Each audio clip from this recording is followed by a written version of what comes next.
Rodri ganhou a Bola de Ouro. Real Madrid fez uma jogada incrível e anunciou uma grande contratação. Vinícius, como sempre, se atrasou. E enquanto isso, Manchester United finalmente demitiu Erik ten Hag.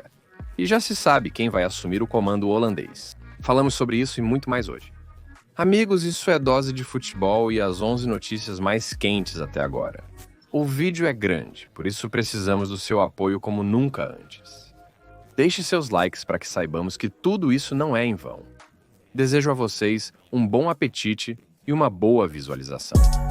Manchester United oficialmente demitiu Erik ten Hag. Não sei se essa notícia é surpreendente ou não. Por um lado, todos esperavam. Por outro lado, o holandês conseguiu se safar das piores situações. Depois de qual jogo ten Hag foi demitido? Após a derrota para o West Ham United. Naquele jogo, o Emil parecia melhor e perdeu muitas oportunidades por causa de uma má execução, algo que o treinador não pode controlar. Só vale a pena um momento selvagem e inacreditável de Dalot. Sem esquecer dos pênaltis muito duvidosos. Até este jogo, a diretoria do clube teve situações muito mais confortáveis para demitir o treinador, quando a decisão seria mais compreensível. Agora parece que Ten Hag foi demitido por causa de um infortúnio. Injusto. Embora não seja bem assim. Então, por que ele foi demitido? Vamos relembrar toda a cronologia. O treinador chegou ao Manchester United como um dos especialistas jovens mais progressistas e talentosos. Seu Ajax era magnífico. Na Champions League, ele venceu o Real Madrid por 4-1. E acredite, aquela equipe era totalmente treinada por ele. Em sua estreia, Ten Hag provou que mereceu a confiança depositada nele. O progresso do United estava claro. Sim, no início do campeonato, a equipe se desfez, mas no final conseguiu se reunir para o ataque, entrando na luta pelo título em um momento. Ademais, os Diabos Vermelhos venceram a Copa da Liga, mas a segunda temporada de Ten Hag no Old Trafford foi horrível. Primeiramente, obviamente, devido às lesões. Naquela época, os abutres da mídia já começaram a circular em torno de Ten Hag. O treinador e a equipe foram duramente criticados, inclusive por suas próprias lendas. Como eu já disse, o ódio constante de todos os lados é uma das razões pelas quais nenhum dos treinadores se estabeleceu no Manchester United após a saída de Ferguson. O efeito Pigmalhão é um fenômeno psicológico. A essência é que altas expectativas melhoram os resultados, enquanto baixas expectativas os deterioram. Se todos dizem que o United com Ten Hag fracassará, então o time começa a jogar pior. Funciona não apenas no futebol, mas neste caso é exemplar. Não importa o quão confiante Ten Hag ou seus jogadores possam estar. As opiniões e convicções dos outros se infiltram em suas cabeças e se refletem nos resultados. É difícil competir em tal caos. Para ter sucesso, é necessária uma situação favorável. Ela não estava na Organização das Nações Unidas, e se logo após chegar ao clube, Ten Hag tomou decisões adequadas e de qualidade, com o tempo ele simplesmente se desviou e começou a errar muito mais frequentemente.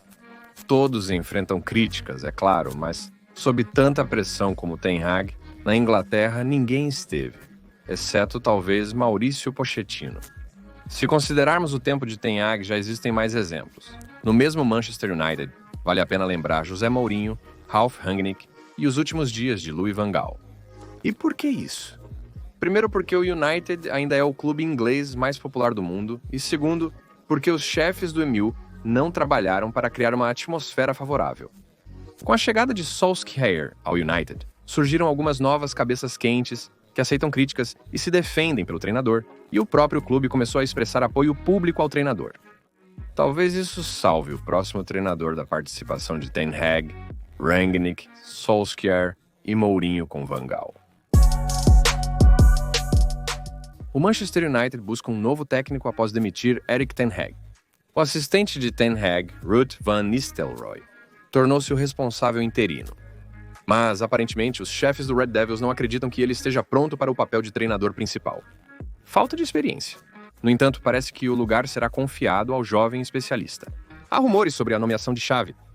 A esposa do espanhol alimentou os rumores ao publicar uma foto do filho Dan preenchendo um diário sobre Nino, vestindo a camisa do Manchester United.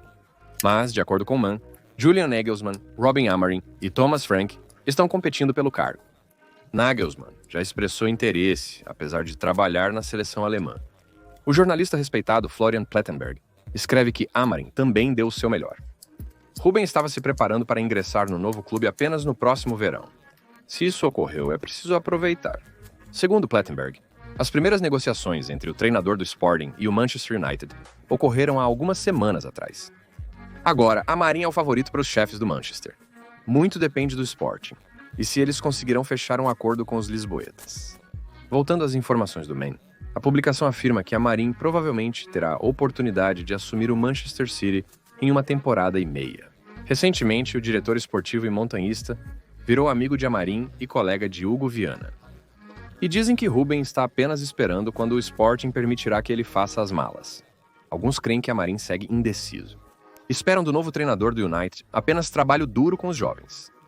O MU tem uma forte academia e Sir Jim Ratcliffe prefere cultivar estrelas em vez de comprá-las. Amorim se encaixa. Foi ele quem revelou Pora, Nunisha do Manchester City, Inágia, Paulinho, Ugarte, Diamande, Nuno Menducha, Deca Recha. Além disso, Amorim sabe criar uma atmosfera no vestiário. E agora parece que os jogadores do United precisam mais dessa qualidade do treinador do que de suas táticas. Mas, novamente, estamos falando sobre o Manchester United. Nenhum treinador se desenvolverá no clube sem as condições adequadas. O sucesso de Mourinho em Old Trafford dependerá muito de como a liderança se comportará. Os fãs do Real Madrid estão atrapalhando os jogadores com sua raiva após a derrota para o Barcelona. Não todos, claro, mas como sempre, após tais jogos, a crítica em relação à equipe se intensifica. Jogadores e treinador são rapidamente lembrados de todas as falhas passadas. No entanto, como o jornalista Edu Aguirre contou no ar, os jogadores do Levante não se sentem derrotados e humilhados após o clássico. Eles creem que a grande derrota se deve apenas ao azar no final, e que o desempenho do time não foi tão ruim, principalmente antes do gol sofrido. E eles estão certos. É estranho ouvir justificativas sobre jogadores do Real Madrid, que vencem com frequência, mesmo jogando pior que o adversário, mas superando-o no acabamento. E eu não me lembro de os madrilenhos dizerem, após jogos semelhantes, que simplesmente tiveram sorte. Honestamente, não acredito que seja sorte, mas sim experiência, classe e caráter do Real Madrid. Ainda assim, Merengues confia na sorte. Dos jogadores do Real Madrid, o mais insatisfeito é Kylian Mbappé. Segundo Edu Egger, Donatello sente que decepcionou a equipe e ainda não atendeu às expectativas depositadas nele. O francês crê que seu êxito no clube é apenas uma questão de tempo. Em geral, o jogo de Kylian não é tão ruim quanto parece pela estatística. Apesar do fracasso no clássico, uma análise cuidadosa dos jogos do time em Madrid revela decisões interessantes a serem consideradas. O mais importante é que ele está disposto a mudar pela equipe. No corredor, Kylian pouco pressionou e raramente auxiliou na defesa. No Real, Mbappé surpreendeu desde o início com seu trabalho duro e sacrifício. O problema é que isso ainda é pouco para encontrar o equilíbrio desejado. Carlo Ancelotti tentou várias estratégias, mas ainda não encontrou uma opção estável. E os jogadores sentem que não têm um terreno sólido sob seus pés. Afinal, seu esquema, seu plano de jogo, são construções muito instáveis. Inclusive por isso, os jogadores não têm a confiança de antes. A vitória do Barcelona no derby é, em primeiro lugar, uma vitória mental. Mario Balotelli era muito esperado em Gênova. Rumores sobre uma possível transferência já circulavam. O clube de Gênova, com lesões no elenco, precisou buscar reforços no mercado de agentes livres. O famoso cantor italiano André Di Filippi, que atua sob o pseudônimo de Alfa e torce para Gênova, convidou o Mário para se juntar à equipe. Balotelli, Mário, Super Mário, venha para Gênova, eu te peço. Eu vou comprar uma camisa. Eu quero uma camisa de Gênova com Balotelli, escreveu o cantor em suas redes sociais. Apesar do modesto status do clube, a possível transferência virou um dos assuntos mais discutidos na Itália. E o dia X chegou. Ontem, Gênova anunciou a assinatura de Super Mário. O italiano pegou o seu número favorito, 45. A imprensa escreve que Balotelli assinou um contrato até o final da temporada. O atacante é levado apenas devido à situação difícil. Em outras circunstâncias, Mário não seria considerado por causa de sua indisciplina e saídas regulares fora do campo. Após Balotelli, outra lenda pode retornar à Série A. Francesco Totti anunciou novamente que está pronto para jogar futebol. Isso não é uma piada, e estou bastante sério. Vamos ver como o corpo reage. De acordo com as informações da La Repubblica, Francesco entrou em contato com Como. O ex-jogador recebeu uma oferta de contrato até o fim do ano e Totti está muito interessado na proposta. Não sei se a oferta se justifica pelo que ocorre no campo. Totti encerrou sua carreira em 2017 e atualmente tem 48 anos. Sim, graças à técnica e experiência, ele ainda será valioso durante os jogos. Se ele entrar em campo, será por 3 a 4 minutos. Mas, se ele for contratado, acredito que será sobretudo devido ao seu nome. Além disso, provavelmente os chefes da Coma querem convidar Totti para trabalhar após esta temporada. Não mais como jogador de futebol, mas como um dos diretores. Em Roma, Cesca lidou adequadamente com as responsabilidades gerenciais. Junto com Varane e Fabregas, eles continuarão a promover um projeto elegante de uma cidade com menos de 100 mil habitantes. O retorno de Totti trará mais popularidade à equipe, o principal objetivo dos chefes da Coma. Mas isso de forma alguma impede o imperador de colocar um par de cabeças bonitas. Você vai desacreditar em mim. Fiorentina simplesmente destruiu Roma na recente partida. E logo mais um treinador romano será mandado de férias. Ivan Jurjevic substituiu Daniel Dorozzi, demitido devido a um escândalo. A diretora do clube, Lina Sauluco, ficou chateada porque Dybala recusou-se a transferir para a Arábia Saudita no último minuto e proibiu Dorozzi de colocá-lo na equipe. Dorozzi ignorou Sauluco e seguiu lançando Dybala. Em resposta, ela informou aos donos que os jogadores estão exigindo a demissão de Dorozzi, e eles acreditaram nela. A fraude só foi descoberta na manhã seguinte. Após a demissão, os jogadores questionaram os proprietários sobre o motivo da demissão do treinador. Eles fizeram Saulo se demitir também. Porém, até então, o clube já tinha anunciado a demissão de Dorozzi e a nomeação de Juric. Então a administração optou por manter tudo como está. Nesse meio tempo, o clube lançou uma carta de despedida para Daniel, expressando a esperança de que ele retornará. Considerando que seu contrato não foi rescindido, o retorno pode ser muito em breve. Nicolas Kira escreve que os proprietários da Roma estão considerando demitir Juric e querem renegociar com Dorozzi, estranhamente demitido. Juric, claro, não acredita que ele será demitido. O treinador afirma que a demissão "eu nunca pensei nisso. Uma noite ruim não deve mudar tudo. Tivemos bons e maus jogos. Estou absolutamente confiante de que a equipe me apoia." Em Roma, muitas vezes tomam decisões precipitadas e incertas. É por isso que a demissão de Juric, parece, não surpreenderá ninguém. Além disso, segundo informações, a equipe está contra o croata. No intervalo da partida contra a Fiorentina, Juric discutiu com o zagueiro Gianluca Mancini. Considerando a atuação da defesa de Volkov naquele dia, Ivan provavelmente criticou severamente Mancini, chegando a insultá-lo. Mancini não aguentou e retirou Gianluca do campo logo após o intervalo. E parece que o problema não era apenas a tática. Sir Alex Ferguson poderia ter colocado Bussy em jogo, mas nunca chegou a ponto de colocar as mãos na massa, pelo menos que eu saiba. De qualquer forma, a equipe do Manchester United sempre esteve do lado do treinador, com quem quer que ele estivesse em conflito. Jurjevic, por outro lado, não tem essa autoridade. Ele veio como substituto temporário, que será demitido se o time não se classificar para a Liga dos Campeões. Agora, tudo está caminhando para que ele seja dispensado ainda mais cedo. Nuri Sahin foi responsável pela preparação tática do Borussia Dortmund, sob a liderança de Edin Terzic, e a direção esperava que, com ele, os resultados não piorassem no mínimo. Pelo contrário, com a chegada de Sahin, o ataque do Dortmund se tornou mais convincente, e a equipe esperava progresso.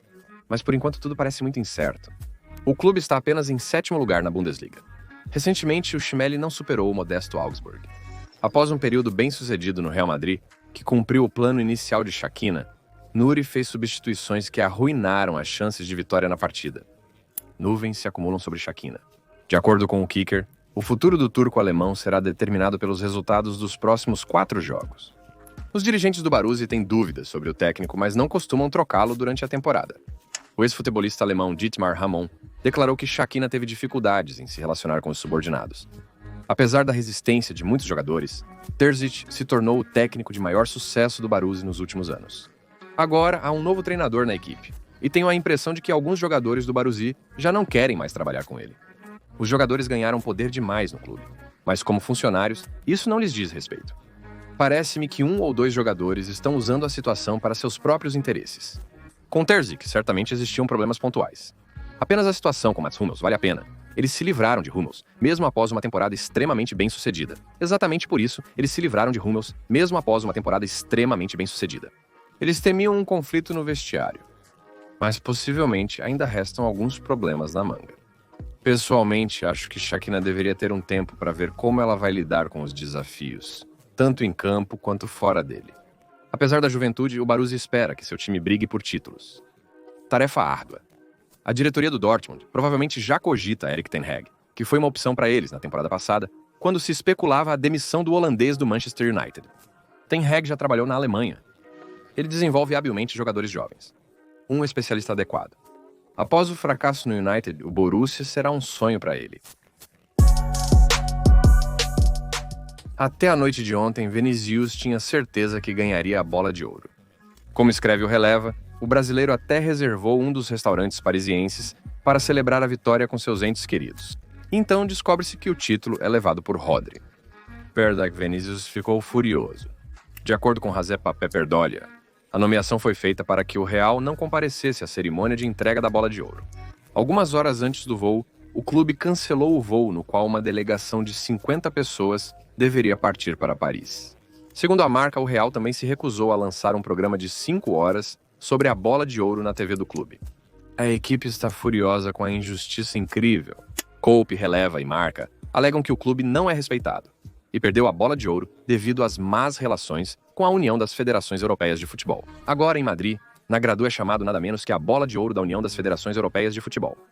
E claro, a questão está em Schifferini e no compasso. Afinal, entre Manchester City e Schiferinon, tudo é notável. Sem julgamentos, sem discussões. Embora, espere um momento. Compreendo a decepção do Real e do Vinícius, mas é necessário saber perder. A ausência de ZM não diminui os méritos de Vini no ano passado, e de forma alguma tira do Real Madrid o título da última temporada. Subjetivamente e de forma ambígua, o prêmio foi para outra pessoa. E que diabos com ele?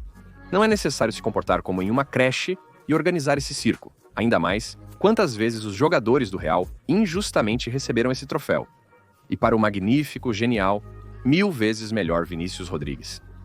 É compreensível que para o magnífico, genial, 1000 vezes melhor Vinícius Rodrigues, é compreensível que perder é desagradável. Especialmente quando você acha que é injusto. Mas o Real está apenas contradizendo a si mesmo. O clube estava se preparando enquanto esperava por Vini. Programa especial na TV, botas douradas da Nike e campanha para o título ir para Vinícius. Futebolistas e pessoas na campanha para garantir que o título fosse para Vinícius. Futebolistas e pessoas no clube discutiram o assunto, afirmando que o brasileiro merecia. Pessoas ligadas ao Real e à mídia também atuaram para convencer a sociedade de que Vinícius era o mais merecedor do prêmio. Madrid era visto como o cálice dourado. Reconheceu o seu valor e só recebe o jogador não por herança. Nada, imediatamente, a Bola de Ouro não vale nada, comprou tudo e tudo nesse espírito. Queria um comportamento um pouco mais adulto, talvez, das pessoas que representam o clube, a grandeza do qual não é definida por bolas de ouro. Quem poderia pensar? Lamine e Malha reconheceram o melhor jogador jovem do mundo e Vingerbars levou o prêmio Copa Troféu. E ao contrário do título principal da cerimônia de ontem da France Football, não há nada para discutir aqui. Kobbie Mainoo, Alejandro Garnacha, Sávia Moreira, Warren Zaïre-Emery, João Neves, Mathys Tel, Pau Cubarsí e Karim Konaté. Os concorrentes são fortes, não há disputa. Aos 16 anos, o jogo de Lamine começou a impressionar os grandes nomes do esporte. Ele atraiu a seleção espanhola e o Barcelona. Uma das equipes mais fortes do futebol nacional e de clubes. O que Jamal está fazendo em uma idade tão jovem é simplesmente inexplicável. E se em Barça não destruírem o talento do jovem, com sobrecargas que levam a lesões, no futuro Lamine certamente lutará pela Bola de Ouro. Sim, ele já se tornou o 8º na lista de candidatos. Conquista impressionante. Milana Martin levou o prêmio Lev Yashin, pela segunda vez seguida, surpreendendo a todos.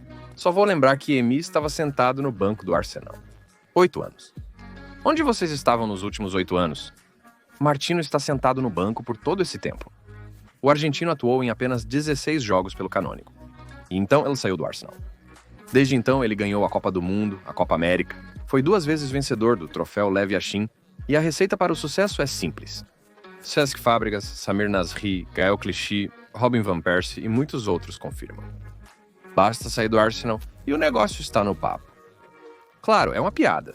M se beneficia das lesões dos rivais, mas é inegável o quão bom ele é em quadra, principalmente em jogos decisivos. Não se ouve muito sobre Martinez durante a maior parte da temporada, mas se o Aston Villa enfrentar a Baviera ou a Argentina chegar aos pênaltis, Emi dará o seu máximo. Além disso, Martinez é inovador em certo grau. Manuel Neuer mostrou um novo estilo de goleiro, inspirando muitos a jogarem como ele. Como Lev Ivanovic em seu tempo, Manu é um verdadeiro revolucionário. Por isso, ele até poderia ganhar a bola de ouro. Antes de Manu, havia jogadores habilidosos com os pés que assustavam a defesa com suas saídas. Porém, só Neuer elevou a combinação dessas habilidades a um novo patamar. Assim como Martinez levou a provocação e o jogo mental a outro nível. E não é brincadeira. Com suas séries de pênaltis, dá até para fazer um vídeo educativo. M tem em mãos várias dezenas de técnicas diferentes, com o objetivo de privar o adversário de concentração. Não posso dizer que Martinez é absolutamente o melhor goleiro do mundo. Não, claro que não, o que você está dizendo, mas obrigado. Aitana Bonmatí se tornou a melhor jogadora de futebol do mundo. A garota ganhou o prêmio. Aitana Bonmatí tornou-se a melhor jogadora de futebol do mundo. A garota ganhou o prêmio pela segunda vez consecutiva. Barcelona domina o futebol feminino. Top 3 candidatas ao prêmio são jogadoras do Blaugrana. A última temporada não foi tão bem sucedida para o Barcelona masculino. No entanto, o Real Madrid se destacou. Foi o Clube de Madrid que foi reconhecido como a melhor equipe na cerimônia do France Football. Os prêmios foram levantados por Šešik e Kuba Klalidi. Quem mais poderia competir? Talvez a seleção espanhola. Devido à alta avaliação do Euro em prêmios semelhantes. Embora na escolha da melhor equipe, a preferência é quase sempre dada aos clubes. Talvez o Bayern teria se destacado, se não fosse pelo voo da Atalanta na final da Liga da Europa. Mas assim, os troféus de Madrid falam por si mesmos. Por causa de Carlo Ancelotti, que foi reconhecido como o melhor treinador. Apesar dos rumores de que o título irá para Luis Del Fuente. Em geral, é simplesmente impossível fazer uma escolha absolutamente justa aqui. Como comparar o sucesso de Della Fuente e Ancelotti? Um é do futebol nacional, o outro é do clube. E seus trabalhos são bem diferentes. Della Fuente venceu a Euro com a Espanha, surpreendendo a todos antes do início da competição. Fúria Roja foi para a final pelo caminho mais difícil, ao contrário deles. Della Fuente mereceu o prêmio de melhor treinador? Claro, ele mereceu. Della Fuente mereceu o prêmio de melhor treinador? Claro, ele mereceu. Assim como Ancelotti, que adaptou com sucesso o time às mais diversas condições na Champions League. E ainda contribuiu para a estabilidade da equipe na La Liga. Elevou o Vinícius a um novo nível. Quais métricas são usadas para determinar o melhor treinador? Como comparar Della Fuente e Ancelotti? Isso ainda é um caso complicado. Veja, a situação de Rabi é completamente diferente. E os desafios que ele enfrenta também são completamente diferentes, em comparação com o que o Papa Carlo teve que lidar. Alonso mereceu o prêmio de melhor treinador por ter criado uma história com o Bayern? Claro, ele mereceu. Assim como Ancelotti. É a isso que me refiro. O título de melhor nesta cerimônia fala apenas sobre o título de melhor nesta cerimônia. Relaxe e haja de acordo. Discutir sobre quem é o melhor. Concorda? Bem, a questão mais quente é quem é o melhor. A discussão mais acalorada sobre o troféu está acontecendo somente no nosso canal do Telegram. Cuidado! Se você não tem 18 anos, é melhor não entrar, pois lá publicamos sem 18 anos, é melhor não entrar. Pois lá publicamos... Sim, e o mais importante, Rodri ganhou a bola de ouro. Como vocês se lembram, eu defendi essa decisão todas as vezes que falamos sobre a bola de ouro. Quem está se exibindo aqui, por várias razões. O espanhol teve um excelente Euro. Ele se apresentou de forma extremamente estável, tanto pela seleção quanto pelo clube. Rodri é versátil e completo em campo. Ele intercepta, impulsiona ataques, controla o ritmo, até marca quando precisa avançar devido à baixa marcação do adversário. Rodri tornou-se um jogador-chave para o temível Manchester City, uma equipe que fez até o Real Madrid se retrair na defesa e aguardar os pênaltis. Os treinadores já perceberam há muito tempo o truque de dar, e novamente noto que eles penduram uma armadura pessoal no pilar postoiano, como se ele fosse algum Ronaldo ou Messi, mas sua contribuição para o jogo é a mesma que a de Vinícius, que ficou em segundo lugar. Eu também poderia ter usado Vinícius, que ficou em segundo lugar. Eu também poderia trazer muitos argumentos. Mas Rodri é o pilar. Quando foi a última vez que o pilar recebeu a bola de ouro? 2013, Pavel Nedved. Depois, só atacantes. Luka Modric ainda joga como meia ofensivo. Quando o pilar conquistará o próximo título? Ainda 20 anos depois. E isso é injusto. Sim, defensores, goleiros, não marcam muitos e não são tão notáveis. Mas eles contribuem menos do que os atacantes? Não. Mas para que Rodri ganhasse o prêmio, seria necessário uma temporada épica com 12 gols, 14 assistências, 4 troféus e apenas uma derrota. Reflita sobre as derrotas. O defensor marcou 12 gols e perdeu apenas uma partida. Reflita. O defensor marcou 12 gols com e sem ela. Mas ele nem chegou à área de preservação permanente mesmo sem ela. Mas ele nem sequer entrou na lista de indicados para o prêmio de melhor jogador da temporada na área de preservação permanente. Engraçado? Nem tanto. E isso não é nada bom para o Rodri e sua bola de ouro. E um tapa na cara da Apple. E a subestimação geral dos jogadores de futebol. E um tapa na cara da Apple. E a subestimação geral dos jogadores de futebol para os pretendentes ao prêmio. Pouco importa que ele esteja nessa posição. Ele também não se destaca em nada. Ele nem mesmo usa as redes sociais. E seu discurso após o prêmio é muito simples. Eu não tenho redes sociais, então as pessoas sabem pouco sobre mim. Mas eu sou um cara normal, amo esportes, amo minha profissão e apenas tento ser uma boa pessoa. É significativo que Rodri tenha recebido o prêmio de muletas. No Real Madrid, eles acreditam que a União das Federações Europeias de Futebol deliberadamente os privou da bola de ouro. Eu meio que não acredito que Schifrin esteja realmente feliz que o prêmio foi para Rodri, que está reclamando do cronograma. A vitória de Rodri na Copa do Mundo é uma mensagem de que o futebol é, antes de tudo, um jogo de equipe, no qual criar condições para os movimentos dos outros é tão importante quanto realizar esses movimentos. A imprensa espanhola escreve que até ontem, Vinícius estava em êxtase. Ontem à noite, o brasileiro já estava comemorando a vitória com a família e amigos e prometeu dar um relógio a cada um deles. Algumas horas depois, ele foi informado que o prêmio iria para Rodri. Vinícius Tac reagiu ao título do espanhol. Eu farei isso mais 10 vezes, se necessário. Eles não estão prontos. Wenger viu o que aconteceu no enredo russo. Porém, é claro que a explicação é bem mais simples. Entre os votantes, a maioria avaliou melhor o desempenho de Rodrigues. Vini continua a viver no seu mundo, onde a Espanha é um país racista. E seja a União das Federações Europeias de Futebol ou os racistas, eles estão tirando a bola de ouro dele. Em vez de respeitar Rodrigues, um excelente jogador de futebol merecedor de respeito, Vini está fazendo um escândalo com a bola que foi desviada em outra ocasião. Por que causar escândalos? Por que ter essa atitude em relação a um prêmio que nunca foi objetivo? Não há critérios pelos quais se possa determinar quem foi absolutamente o melhor. Se houvesse, em vez de Messi, Virgil van Dijk teria recebido a bola de ouro. Não, uma vez a cada 10 anos, é claro. Alguém tem um ano tão bom que todas as perguntas desaparecem. Mas na maioria das vezes, há 5 jogadores, qualquer um dos quais é digno. Isso, é claro, se os picos de Messi e Ronaldo não interferirem. Você pode argumentar a favor de qualquer lado. Só que no final, acabou que Rodrigues foi o melhor e levou o prêmio. Mas isso não é motivo para fazer um escândalo, cancelar voos para Paris e não parabenizar o colega pela vitória, até mesmo retirar a reserva em um restaurante parisiense. Isso é finalmente uma razão para aprender o velho ditado sobre o salto e o salto. Como disse Geralt de Rivia, de jeito nenhum vocês vão aprender, caramba. Por hoje é tudo, obrigado por assistir e por se inscrever no canal. Amigos, lembro que agora temos uma dose de futebol no rádio. Você pode ouvir nossa versão de rádio no link na descrição. Bem, meu nome é KiryuCast, e essa foi a sua dose diária de futebol. Paz para sua casa e juventude, amigos.